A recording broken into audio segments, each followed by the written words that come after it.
ਇੱਕ ਬਹੁਤ ਹੀ ਇਮਾਨਦਾਰ ਅਤੇ ਸੱਚੀ ਸੁੱਚੀ ਸ਼ਖਸੀਅਤ ਦੇ ਮਾਲਕ ਠਾਕੁਰ ਵਿਕਰਮ ਸਿੰਘ ਜੀ ਹੁਣਾਂ ਨੇ ਆਪਣਾ ਸਾਰਾ ਜੀਵਨ ਸੱਚਾਈ ਦੇ ਰਸਤੇ ਤੇ ਚਲਦਿਆਂ ਬਿਤਾਇਆ। ਆਪ ਜੀ ਬਹੁਤ ਹੀ ਚੰਗੇ ਸੰਸਕਾਰਾਂ ਦੇ ਧਾਰਨੀ ਅਤੇ ਸਹਿਣਸ਼ੀਲ ਇਨਸਾਨ ਸਨ। ਗੁਰੂ ਘਰ ਪ੍ਰਤੀ ਸੱਚੇ ਸ਼ਰਧਾਵਾਨ ਸਨ। ਹਰ ਇੱਕ ਗਰੀਬ ਅਤੇ ਦੀਨ ਦੁਖੀ ਦੀ ਮਦਦ ਕਰਨਾ ਆਪ ਜੀ ਦਾ ਸੁਭਾਅ ਸੀ। ਆਪ ਜੀ ਦੇ ਕਿਰਤ ਅਤੇ ਚੰਗੇ ਸੰਸਕਾਰਾਂ ਦਾ ਲਾਇਆ ਬੂਟਾ ਅੱਜ ਆਪ ਜੀ ਦੇ ਪਰਿਵਾਰ ਵਿੱਚ ਪ੍ਰਫੁੱਲਿਤ ਹੋ ਰਿਹਾ ਹੈ। ਠਾਕੁਰ ਵਿਕਰਮ ਸਿੰਘ ਹੁਣਾਂ ਦੀ ਯਾਦ ਵਿੱਚ ਇੱਕ ਧਾਰਮਿਕ ਸਮਾਗਮ ਉਹਨਾਂ ਦੇ ਸਮੂਹ ਪਰਿਵਾਰ ਵੱਲੋਂ ਮਾਮੂਨ ਚੌਕ 132 KV sub station ground Pathankot ਵਿਖੇ ਕਰਵਾਇਆ ਗਿਆ, ਜਿਸ ਵਿੱਚ ਵੱਡੀ ਗਿਣਤੀ ਵਿੱਚ ਉੱਚ ਸ਼ਖਸੀਅਤਾਂ ਨੇ ਸ਼ਿਰਕਤ ਕੀਤੀ।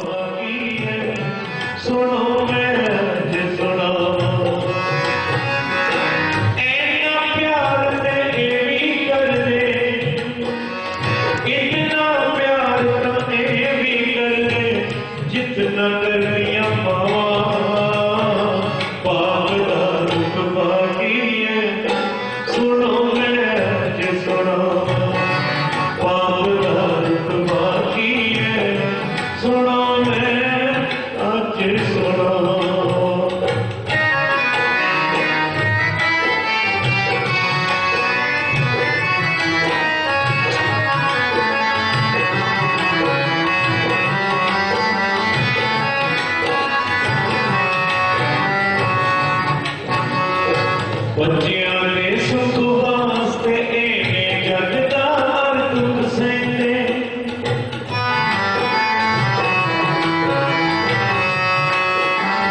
ਬੱਚਿਆਂ ਦੇ ਸੁੱਖ ਵਾਸਤੇ ਇਹਨੇ ਜਗ ਦਾ ਹਰ ਦੁੱਖ ਸਹਿੰਦੇ। ਰਜ ਖਵਾਉਣ ਬੱਚਿਆਂ ਨੂੰ ਜਗ ਆਪ ਭੁੱਖੇ ਰਹਿੰਦੇ। ਧੀਆਂ ਤੇ ਪੁੱਤਰਾਂ ਦਾ ਬਣ ਕੇ ਧੀਆਂ ਤੇ ਪੁੱਤਰਾਂ ਦਾ ਬਣ ਕੇ ਰਹਿੰਦੇ ਨੇ ਪਰਛਾਵਾਂ। ਪਾਪ ਦਾ ਰੁੱਖ ਮਾਗੀਏ ਸੁਣੋ ਮੈਂ ਤੇ ਸੁਣਾ। ਪਾਪ ਦਾ ਰੁੱਖ ਮਾਗੀਏ ਸੁਣੋ ਮੈਂ ਤੇ ਸੁਣਾ।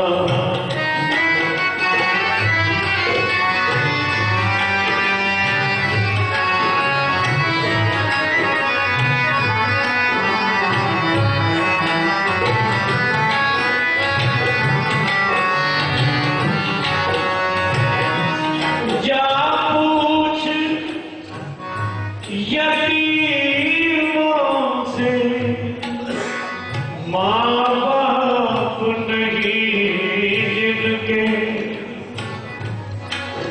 लाखों से करोड़ों से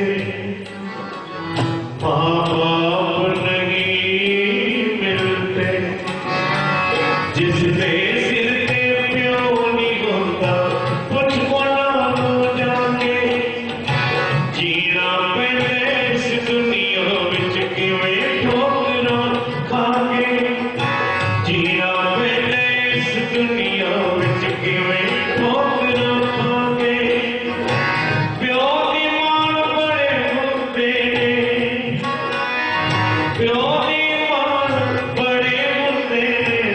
मुक्ति गल मुकावा पाप दा रुख मागीए सुनो मैं अज सुनावा।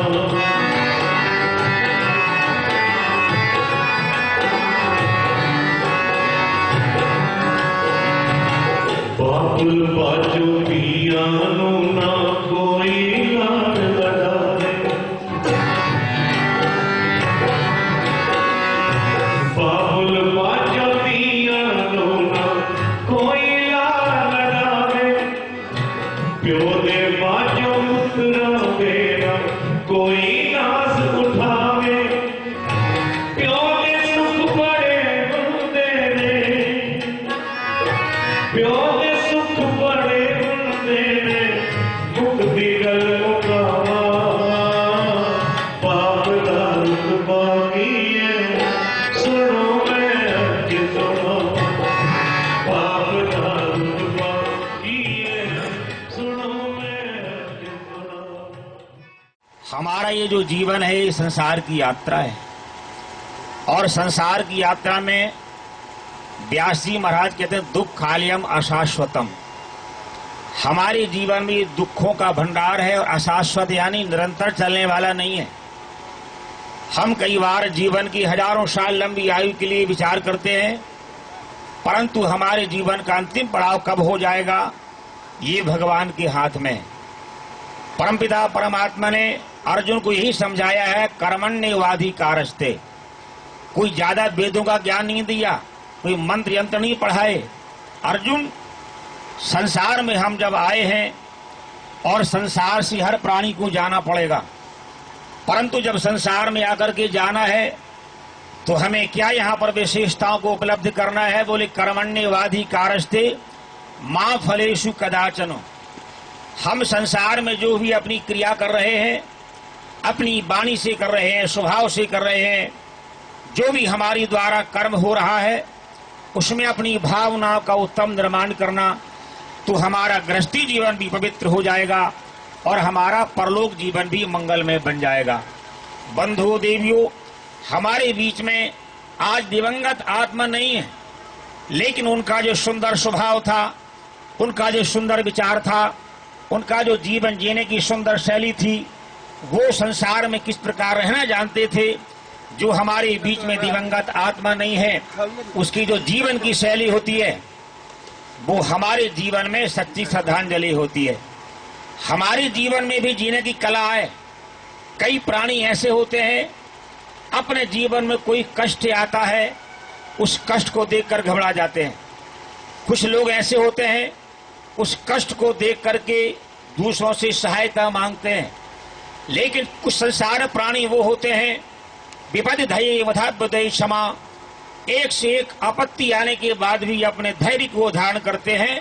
उसमें से एक महान मंगल में रास्ता निकलता है जो हमारे जीवन के सफर में सहायता देता है। उनमें से एक दिवंगत आत्मा थे जिनके पुत्र श्री योगेश जी आजकल के राजनीति में, धर्म नीति में इनका सुंदर नाम है, समाज की सेवा कर रहे हैं और अच्छा इनका नाम है। बंधुओं देवियों, संसार में वही प्राणी जीवित है जिसका नाम चलता है। कीर्ति यशसा जीवती। संसार में जाने के बाद जिसको याद किया जाए वो संसार से कभी जाता नहीं है, हमेशा संसार में उसकी यादगार बनी रहती है। हम संसार में जब आए थे तो जगत हंसा हम रोए, लेकिन ऐसी करनी कर चलो कि हम हंसे जग रोए। बंधुओं और देवियों, संसार में परमपिता परमात्मा ने ये मानव जीवन हमको सबसे सुंदर दे करके बनाया हुआ है और भगवान ने कहा कर्म करना ही उपासना है और कर्म करना ही बोझ है और कर्म करना ही जीवन में पाप बन जाता है और कर्म के द्वारा जीवन बिगड़ जाता है और कर्म के द्वारा ही हमारे जीवन की सफलता होती है।